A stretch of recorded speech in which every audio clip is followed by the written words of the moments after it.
So I would like to welcome everyone back. We will now move on to a high impact panel on inclusive innovation and AI and accessibility design.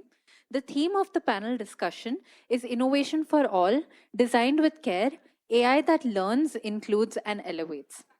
Please join me in welcoming our first speaker, Deepti Prasad. Deepti Prasad is a visionary and entrepreneur and dedicated accessibility advocate committed to creating a more inclusive world through innovative technology solutions. She is the co-founder of Excel Cinema and NobaFlix. With a profound belief in universal design principles, Deepti has consistently championed the cause of accessibility, ensuring that individuals with disabilities have equal opportunities and access to various facets of life. A round of applause for Deepti, everyone.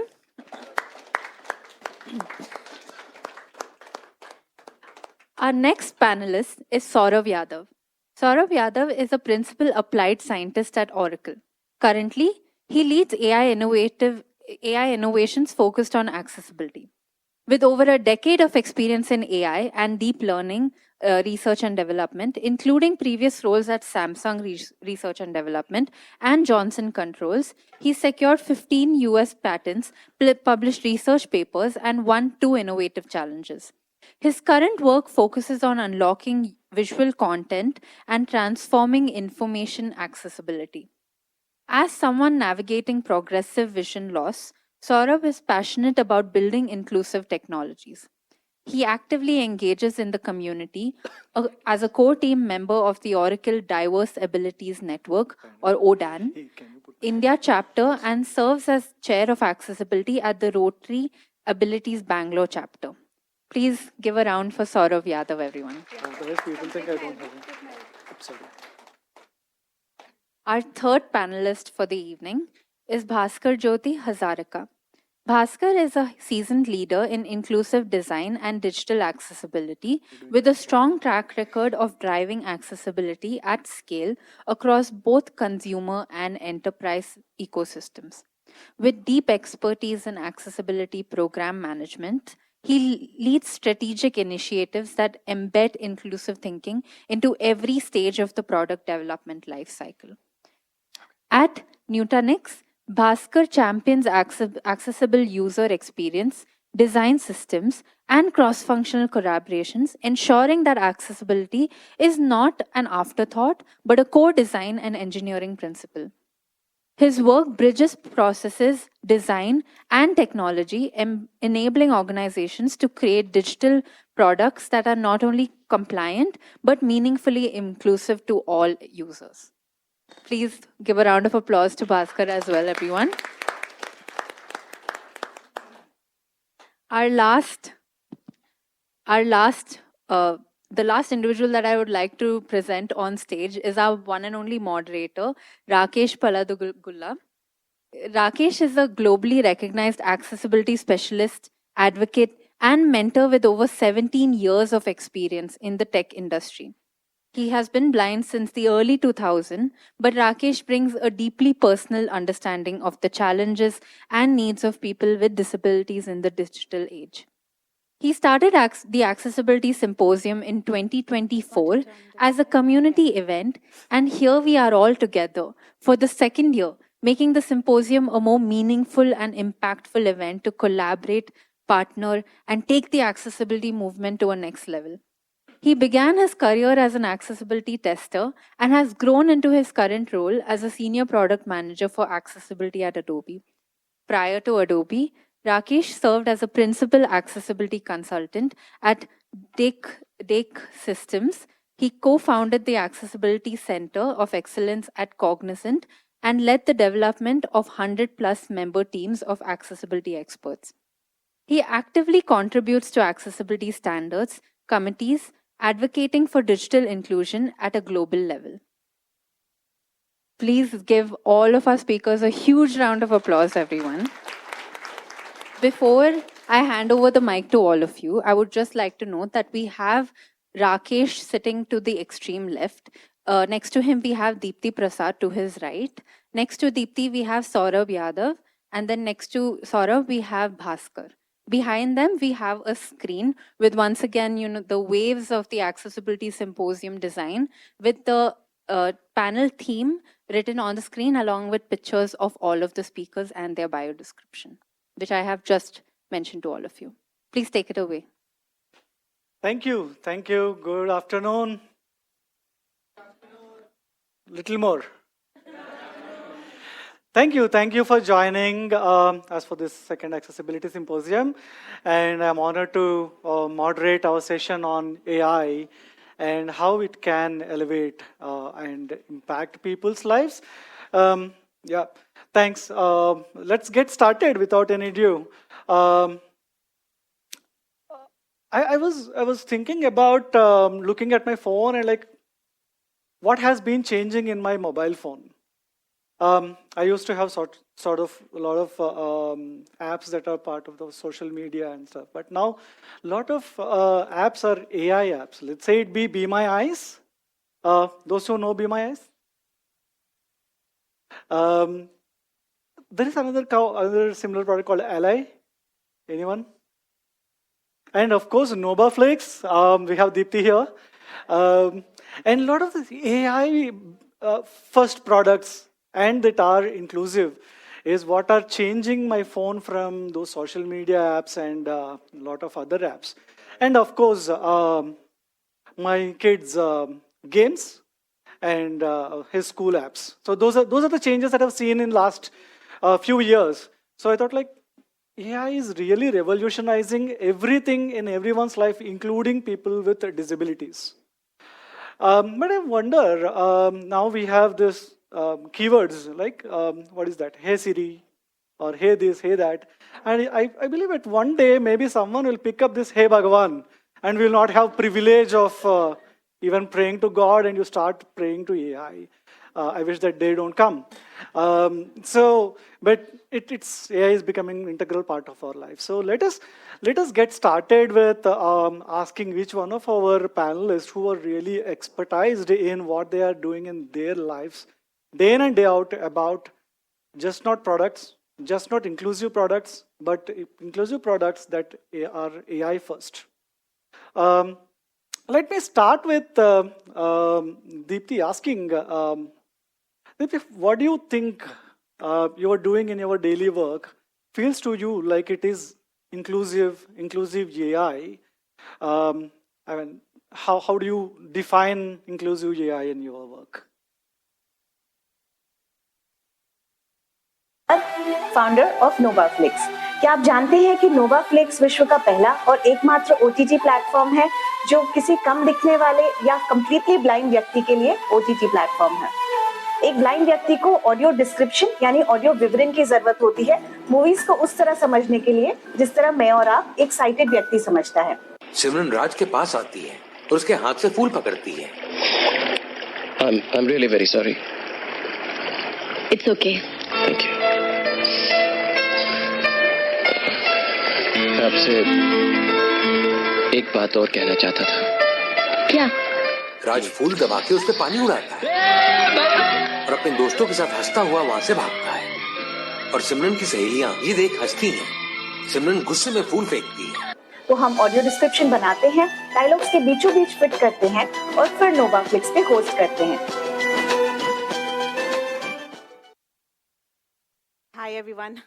So my introduction of what I do and what audio description is has already been done. Let me begin with my visual description. I have draped a black upara sari with gold border. Hair is waist long and open in the back. When it started back in 2018, creation of audio description for us, that time AI or technology was just a smartphone. So at that time, what we use to provide the access to inclusive entertainment to our users was build a mobile application, build a smartphone application, which is available on their phone so that they can walk inside the cinema of their choice, choose a showtime of their choice, and enjoy movies in an inclusive manner. But over time, with the development and with the rapid growth of technology and AI, today we are having an OTT platform which is hosting more than 500 movies in the matter of just 2 years. And these movies are made accessible by my team. We create the audio description track and then host it on the platforms. Users who are visually impaired buy the subscription plans for these products. And coming to Rakesh's question of what inclusive AI for me is, AI tools are not just a shortcut to making things easier. I would rather feel that it is, of course, turning around the turnaround time for creation or the end result definitely grows. The cost of the product definitely comes down if we are using technology. And in true sense, inclusive AI is a universally designed product which is used by everyone, hence, no one is left back, especially our marginal communities and persons with disability. So I think that's my take on inclusive AI. Totally, I think you nailed it well. Sorrow, I want the same question to understand different perspectives. Okay. So if may ask you, Sorrow, how do you define? So first of all, thank you, Rakesh, Accessibility Symposium, and Adobe for having this conversation and having me here. So let me start off with a simple fact about AI models. AI models are traditionally built to mimic the world and the society around us. So naturally, they have inherent biases in general. I have been building AI models since a decade now. I started AI back in 2015. And what I have understood is, unless and until we point out the biases there in the data and as well as the model, it naturally does not become fair or unbiased. And the previous generation of AI models were very hard to adapt to such changes or such systematic changes. But thanks to generative AI era, now we are entering into this phase, or we have already entered into this phase, and these particular models, right, are very great at adapting to the user's need, as well as at the system level as well. So as an AI scientist, I asked this question to myself, that what is the new benchmark for inclusive AI or AI system in general? The new benchmark is set as these models should not just mere mimic the world or just give simple question and answers. It should nudge us to think beyond. It should understand systemic biases. It should understand what are exclusion and always behave at the first principle of equity. And I hope conversations such like this will bring such kind of issues at the top, so that the future AI models and AI systems builders will take this into account while building the models itself. And that's where the future lies towards inclusive AI in general as well. That's interesting and too technical for my brain to get to it. But yeah, thanks very much. I think you are the scientist, so I'm the user. I get it what you're saying. Thank you so much. Bhaskar, as a product lead, how do you see AI impacting the inclusion of experiences within the products? How do you define AI inclusion in your day work? Sure. Good afternoon, everyone. First of all, thank you, Rakesh, Accessibility Symposium, and Adobe India for having me here. So we all agree and know that AI is a great enabler and accelerator. AI can go a long way in elevating the way how we experience technology, right? However, for AI to be inclusive, it must be able to understand the biases, including those related to abilities, race, gender, as well as socioeconomic, statuses, right? And thus, process data accordingly, right? And the other piece is it has to be sensitive and respectful towards, localized cultural core values reforms. So if AI is able to do that, that's when I would be comfortable to say that that's going to be the accessible and inclusive AI for me. Cool. Thank you. Thank you so much for your perspectives, each of you. I just realized an interesting fact of my panel. Deepti, I want her to be in my Accessibility Symposium panel last year. She's busy and we couldn't get her here because of the prior commitments that she have. Sorabh was, if I'm not wrong, he came to the accessibility event for the first time. Accessibility Symposium was his first accessibility event that he ever attended. And after a year, you see him here on the panel. So that's the change that we want to have. And we could get Deepti this year, thanks to Inclusa and Adobe. Bhaskar, I know him for maybe 12, 13 years. But the strength that he brings in, I did meet him in some of these conversations as well, we being co-panelists and all that. We have a lot of good speakers here. Thanks that we could have him here, though we were meeting. I think we didn't have been on a panel, though we are in accessibility for past 12. He is on maybe 12, 15 years, and I'm a little more than that. But this is very interesting.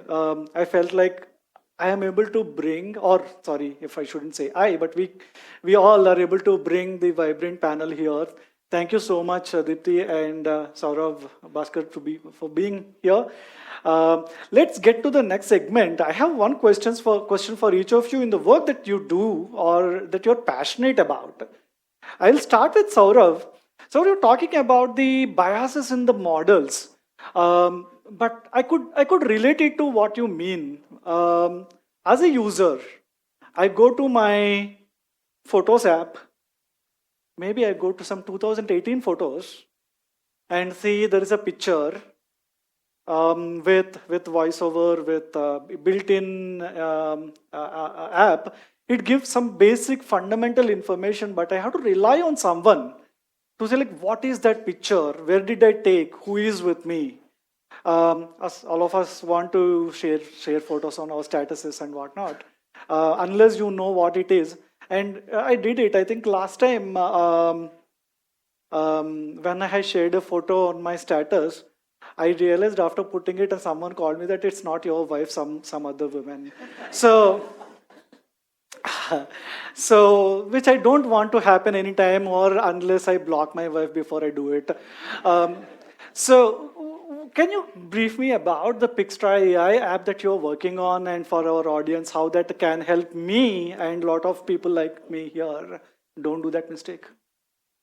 That's a nice one, Rakesh. So this time I won't go technical. So let me share a quick story, which is what Rakesh has mentioned. Something similar has happened to me a few years ago. So by trade, I'm a computer vision engineer, so I love photographs in general. I keep on taking photographs as well. So now I have maybe thousands of photographs with me. And one fine day, and I used to enjoy those photo gallery apps, right? They give pop-ups saying memories together, right? In the morning we get, right? Yep. 5 years ago, you were here, and then some 10 photos will pop up. All those things, right? That was one of my favorite time in the morning to see the notifications. So just to give a context, I'm losing vision slowly due to RP. So one fine day, one photo popped up and I was not able to understand who was there in the photo. And naturally, I asked my wife that, please tell me, like, who is this? And even she was shocked and I was shocked that I was not able to understand my own daughter's face. And that was one of the click which I personally have taken on a certain moment. And that particular thing hit me hard. I went ahead and started asking to fellow visually impaired people that what is the solution out there and how shall we go about this? I'm feeling sick that my all 10,000 photos, I'm not being able to cherish my memories again. And naturally, it was people pointed out that now we have generative AI. When I knew that it is able to describe photographs, I thought, okay, let me start checking the description that, okay, it is becoming accessible now. They are inaccessible, now it is becoming accessible. So can you just pull out the first slide? So what happens is on the screen, I have deliberately blurred a photo so that this is what somehow I see my own photographs to mimic that what you would be seeing in this photo. And I have got it described using the latest and the greatest generative AI models, which fairly describes the photo, I would say. It describes it well, saying that there is a man, there is a woman, they looks being playful into some decorative environment, and probably wearing Indian attire like kurtas and saris and all those stuff.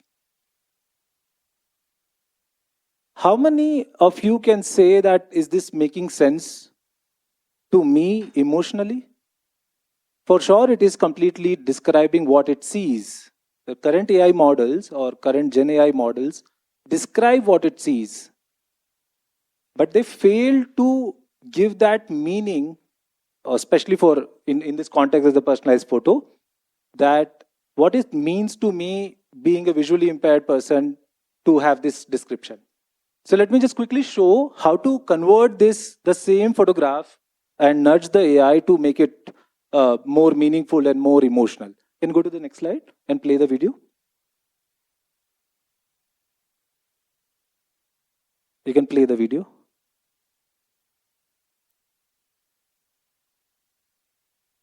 There will be something at the bottom.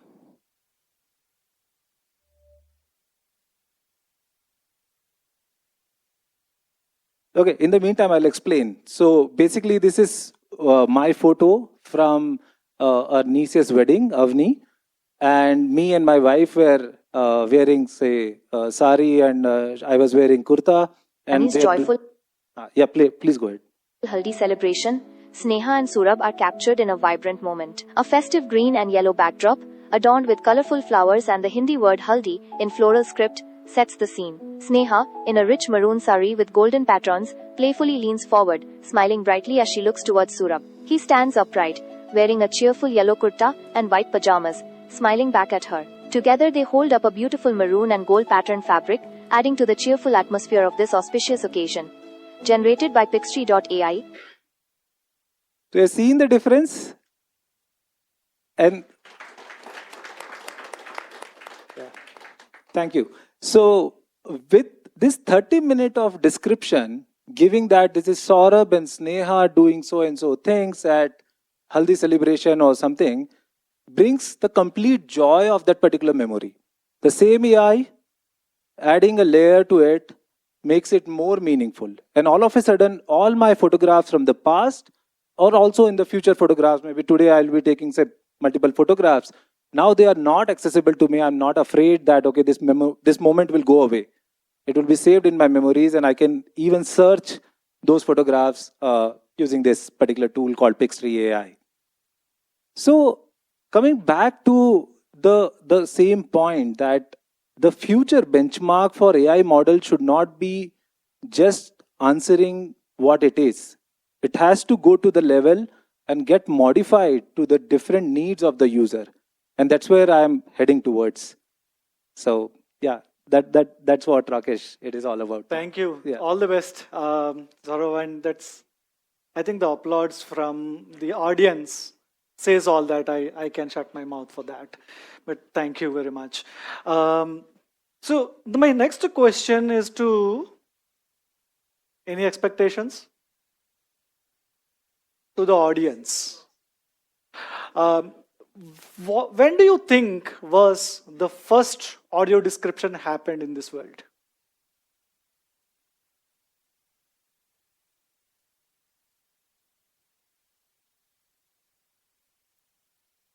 Audio description? Yeah, somebody described the scene. Yes. Cricket commentaries. We have people Only who one, can one, answer from Noida. Two answers, just two answers. Yeah. I think Noida folks have an answer. Mahabharat, I think. You are near to Sanjay was Kurukshetra, narrating right? entire Yeah. Mahabharat. Noida is near to Kurukshetra. I can understand why it's a so quick answer. Correct. Thank you. Yeah, you're right. The first audio description, when I was writing an article on audio description, that's how I found it. Like Dhritarashtra, who is a blind king, was narrated what's happening in Kurukshetra by Sanjaya. That's manual, and a lot of things have changed from then to today. We have Deepti here. How she and his Noboflakes and his venture is revolutionizing the audio description. And probably I'll ask Deepti how you can explain us like how you are thinking about creativity with audio descriptions, or creativity in general can be reached out to masses of the people. And all of us love movies, and we want to have just not sitting and looking at the OTTs, but also if you can double click onto how that experience has come through cinemas. All of us love sitting together and watch the movies together. So, right, if you can give us some glimpse on how you were working on these areas and how that can benefit people with disabilities. Sure, Rakesh. So currently we are using AI, and like I mentioned, Excel Cinema is a platform that we launched in 2018, because at that time smartphones were the booming market. But today we are working with a workbench that we have created, softwares that we have created in-house. We are using a lot of LNMs, TTS, and this is helping us deliver the audio description faster. Because back then, when audio descriptions were created manually, it used to take days for a 2-hour movie to get described. Today, we are doing it in hours. So that's the support that we are getting from technology and AI especially. But it also comes with its own limitations. AI, we just experienced this since today morning. Girls were struggling to describe the videos here because it's live video, somebody is talking, there are dialogues, and there was so much on that video that needed to be described. There was so much of visual. There was one picture I clearly remember, the girl wearing beautiful ornaments, but there was no space. So that's the kind of challenge that we also incur when we are doing our day-to-day task. Users have unlimited demands from us. The library is generated with the users' demands. Users are demanding location, costumes, and it is very difficult to fit so much of detail just in between of the dialogues of the movie. Because if you remember the clip that we showed, audio description is fit artistically between the dialogues of the movie. It will never overlap on the dialogue so that it's not a disturbing experience. Rather, it is an inclusive experience that even the visually impaired community or the sign language consumers are experiencing, whether it is in theaters or at home on their personal smartphones. We are still not reached that stage where we can completely rely on AI.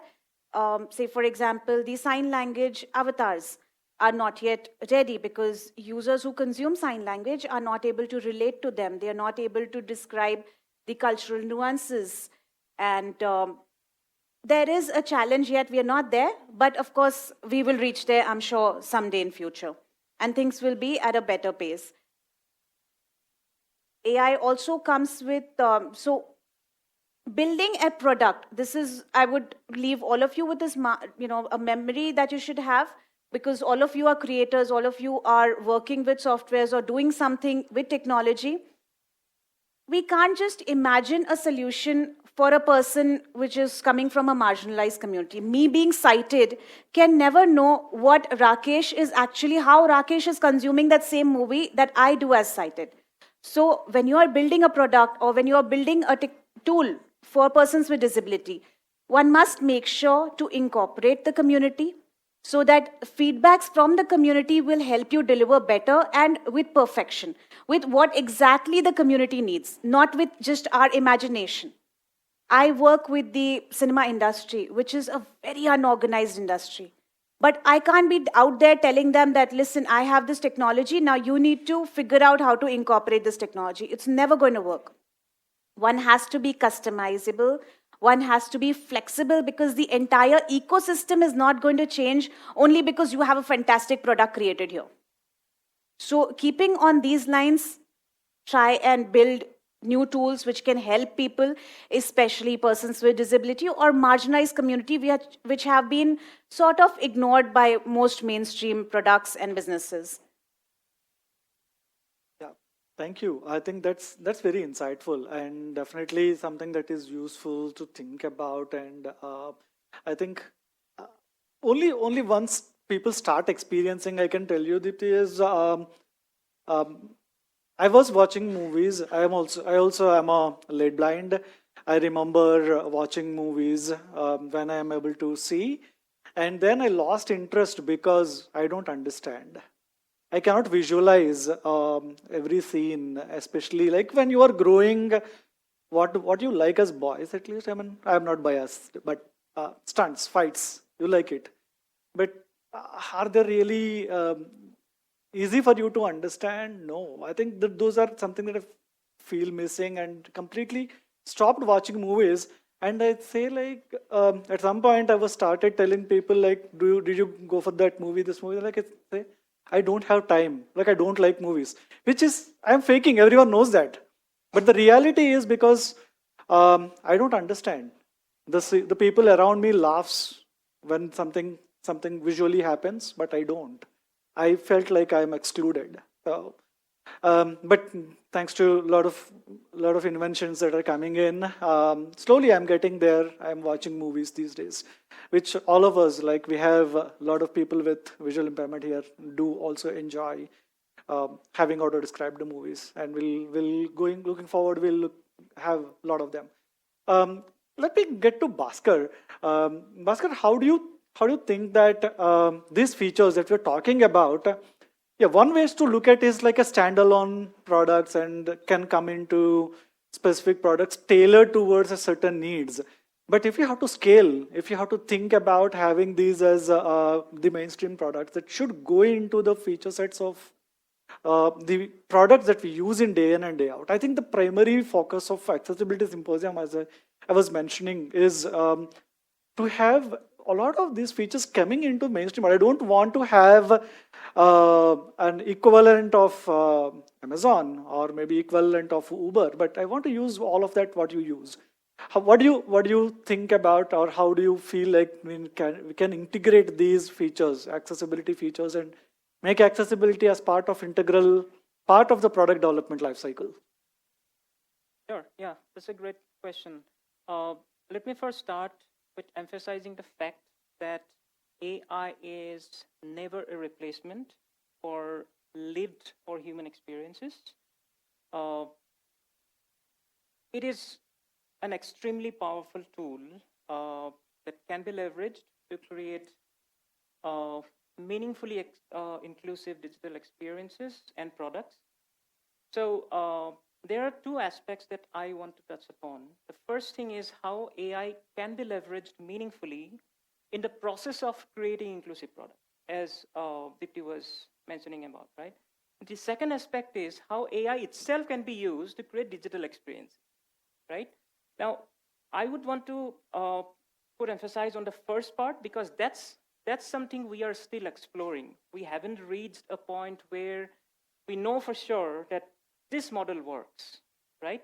Now, there can be many areas that I personally think that AI can be a potentially powerful tool when it comes to design and product development, right? The first can be your user research and testing. Recruiting users with disabilities can be difficult at times. Now, for those who might be confused by the word recruiting, I'm not really referring to hiring people. The recruitment is a kind of term that we typically use in the design world, in the user research world, which means identifying potential users and have them, use your product to kind of test them, right? So AI can be used to generate synthetic data in the initial phase of your design explorations when real user data may not be possible, for example, right? The second aspect is, AI can be potentially used to create user personas with representativeness of diversified portfolios, let's say all major disability types, right? Which apparently help designers to kind of understand what are the functional needs of users with disabilities, right? And thus create, adaptive and more personalized experience. The third thing can be, from a product side, right? So voice of customer, it's a very, common jargon in the PM world. Voice of customer is one of those powerful channels for product managers to kind of get feedback, what's happening in the market, like what is working for customers and what is not, right? And more often than not, this can be a massive amount of data, right? And some portion of the data actually be very insightful in terms of how things are working out from an accessibility perspective, right? Now, AI can be a very powerful tool to mine the data and kind of extract insights from an accessibility perspective, right? Then the next aspect that AI can help product managers is, product teams can think about different features going by, competitor research and stuff like that. And that can kind of give them a sense of how this particular feature is going to be helpful, or if at all helpful, for users with disability, right? So that was the first aspect, right? How do you actually use AI to kind of create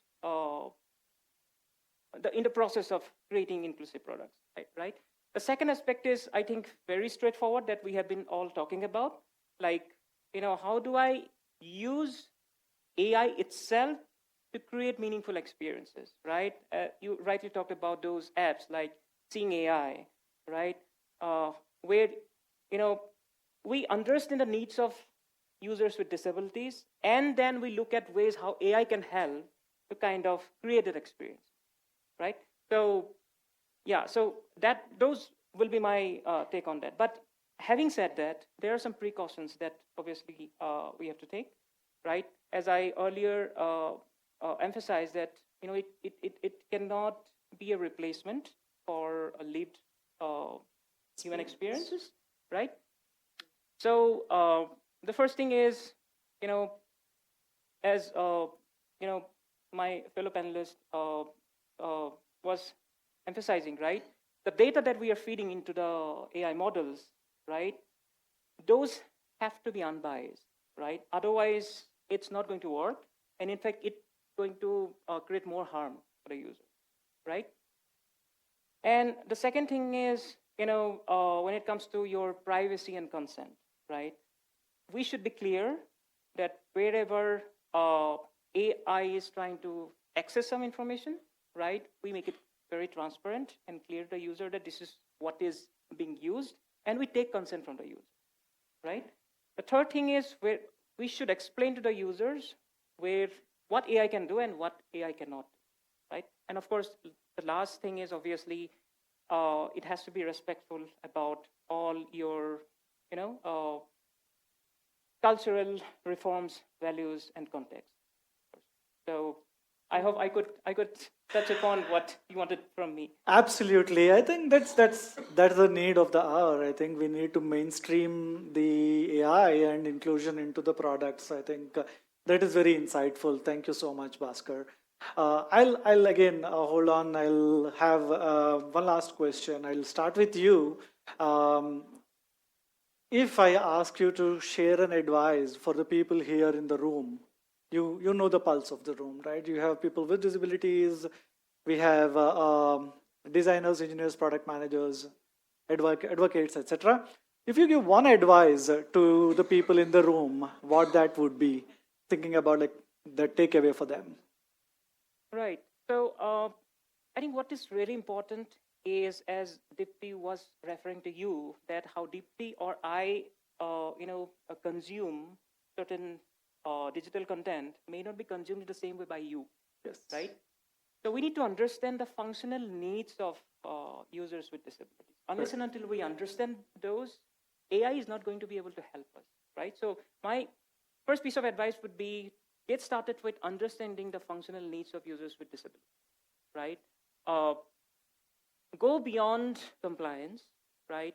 Try to understand functional needs and try to shift left, right? Incorporating accessible or inclusion thought process into your ideation, right?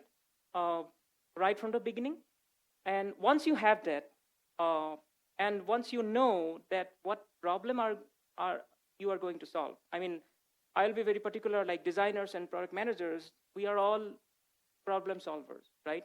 Once we identify the real problem, then bring AI about how it can be leveraged to solve that problem by creating a very meaningfully and delightful inclusive experience, right? So I typically advise people who are like very new to the world of accessibility, right? Get started with understanding what part of accessibility, and it is also equally important to understand the why part of it. Unless and until you are very clear about the why part, you may not be in a position to justify the creation of inclusive digital products. Because unless and until you understand why you are doing what you are doing, that is when you actually may get misrouted, right? So that is why we must understand the what part, why part, and of course, with AI, we can do the how part. Thank you. Let me now move on to Sorabh.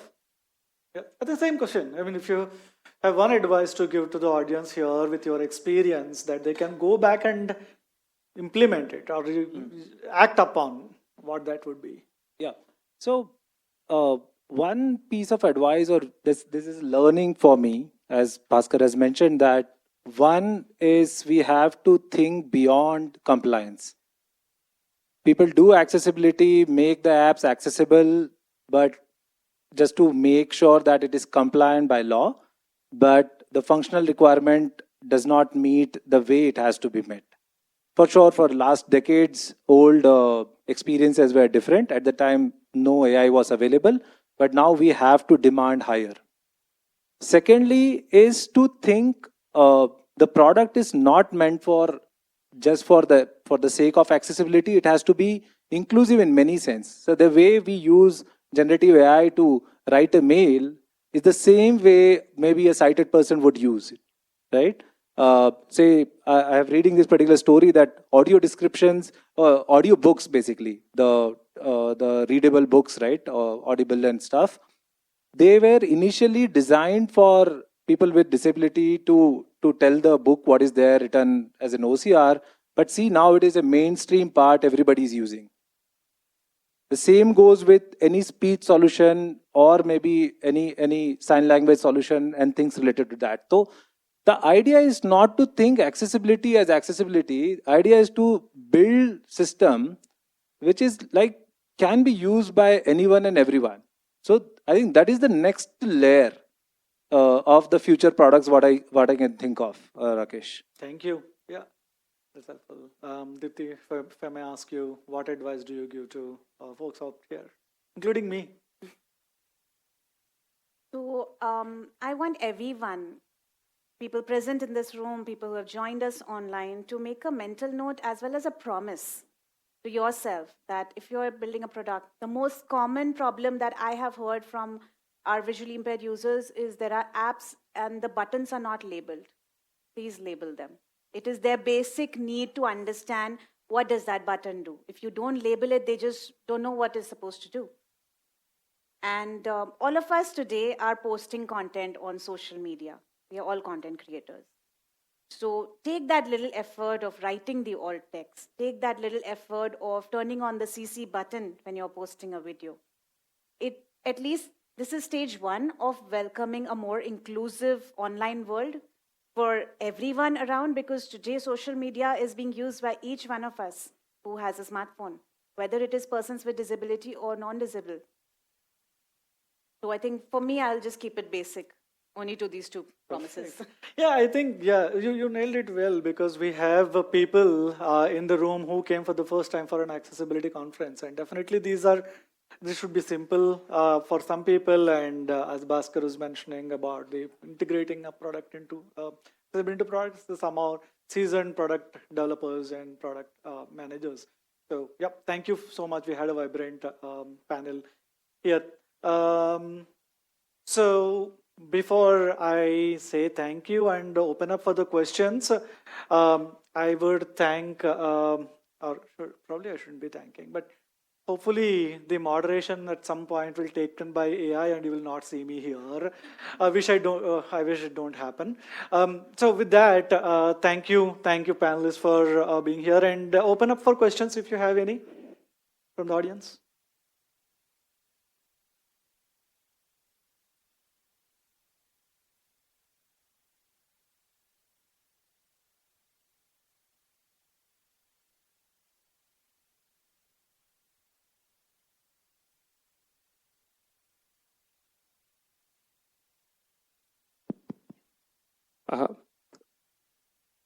So good afternoon, everyone. This is Dr. Balaji. I have two things. The first one is suggestion and second one is question. The suggestion goes to Rakesh, one of my mentor from long time. Rakesh, sir, from since morning we are having very good sessions. Okay. So, and many of them, sir, like when I communicated during this break hours, they are very new to this Accessibility Symposium.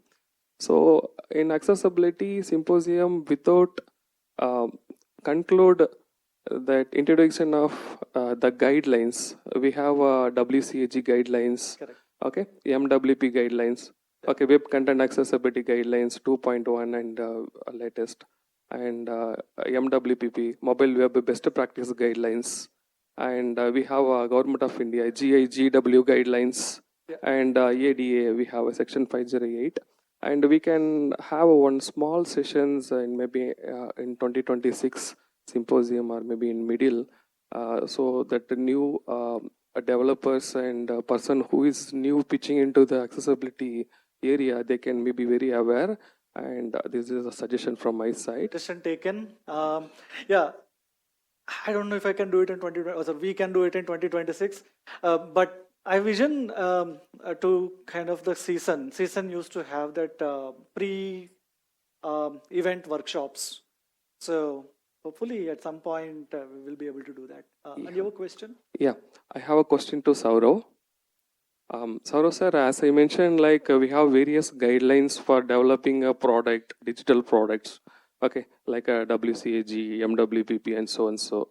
And is there any guidelines or frameworks for accessibility in the field of AA? Because AA is in various shape. Okay, we cannot like limit it, right? Is there any existing guidelines is available? If the guidelines is available, where we can access? If it is not there, how to frame, and any organization is leading to frame it? So please let us know. That's a nice question. Even I am searching for one. So I can nudge you with a few of the research what I was doing, because last 1 month back I was discussing with my fellow researchers that how to write a good alt text. Okay, we have to describe an image, but what is the guidelines to write a good alt text? Yes, we have gone through WCAG alt text definition and stuff related to that. There are some research going on beyond even that, okay, if you are doing it through AI, it should be so and so and so ways. And it should cover multiple factors. So that is only one part of, I'm giving that an example as an alt text part.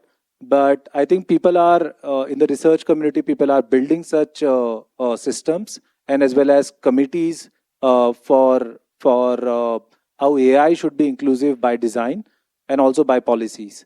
So right now I don't have exact policy in my mind, but if it is there, I'll definitely ping to you. Okay, thank you so much, Saurav sir. Because we cannot like generally believe that what are the result is produced. Yeah. So there is a transparency and a trustworthiness is missing. Yes. That's what that concept explainable AI came, but still it is in research. Yeah. So if we could add the accessibility into the particular platform, it would be like a more challenging research area. So thank you for So your. I just think we can take that offline, and yeah. people Yeah, we may can have take a that lot of offline, yeah. questions because Yeah. it's AI. Yeah.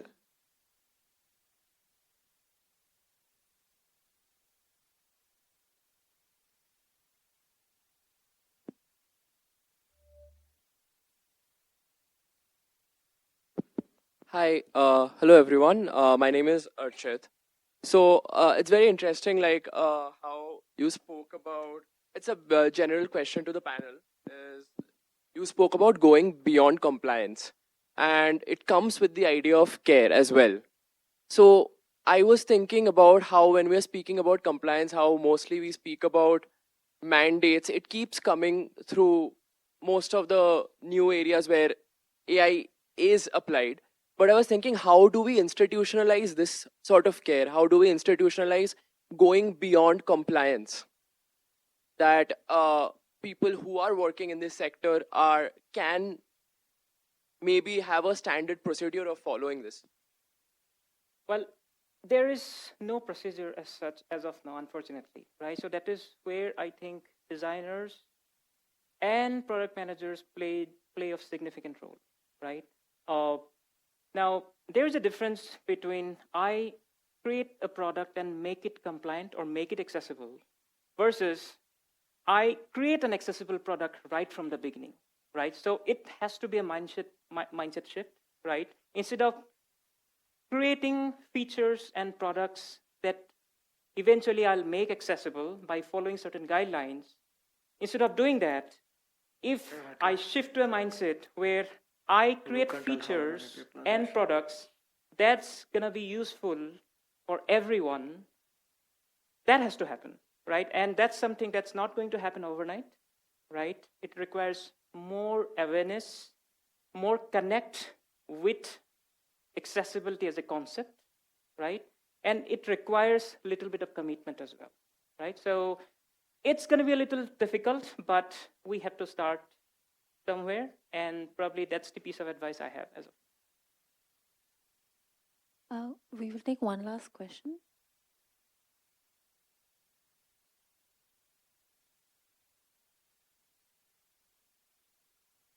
We're just waiting for the mic to be passed around.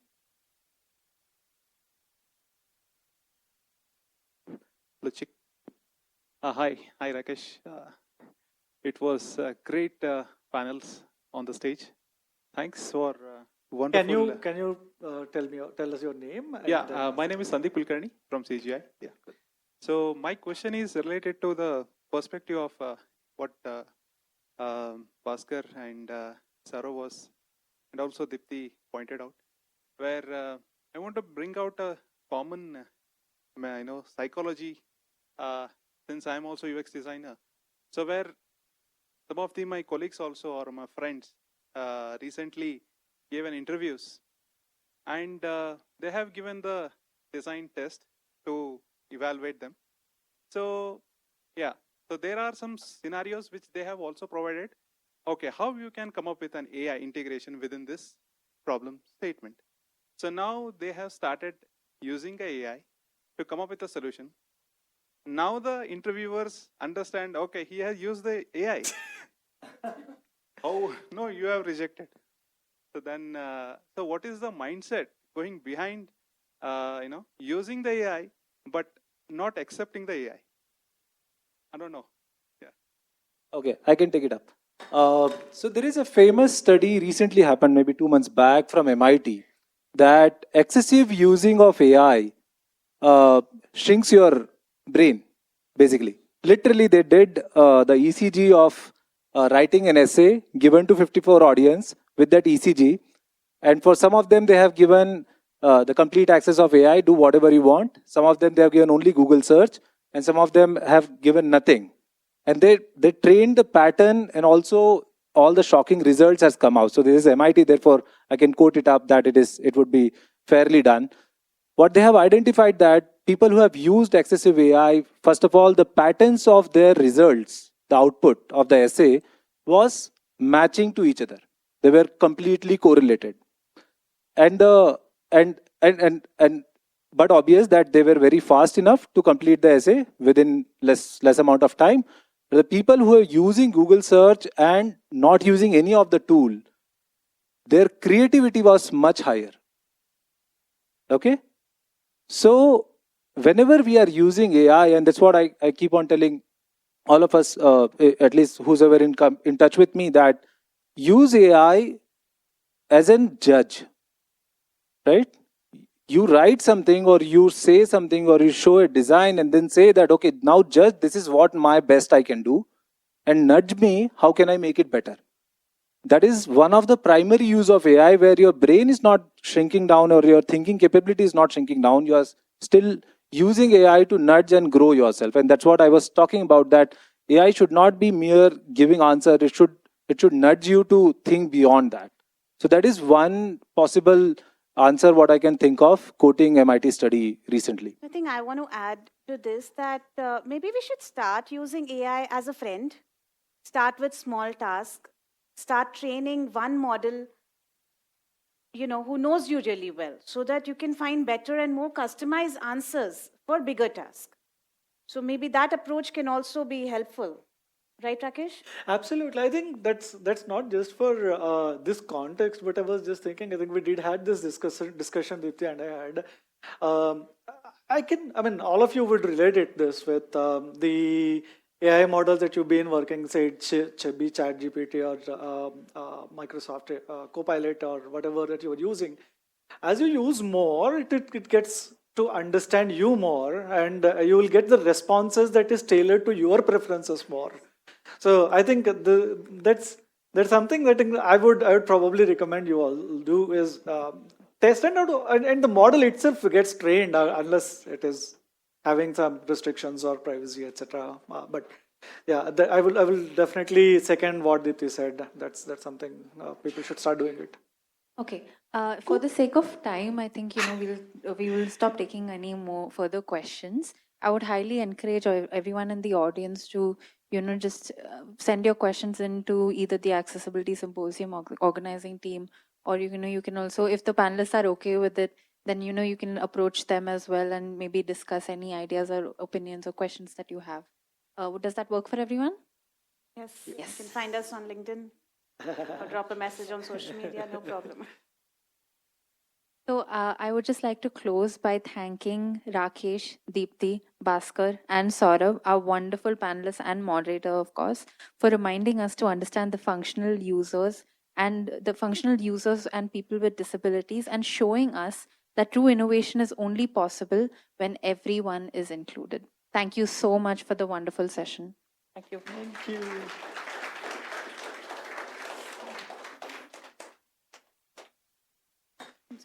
Thank you, Deepti. So now that we're at the end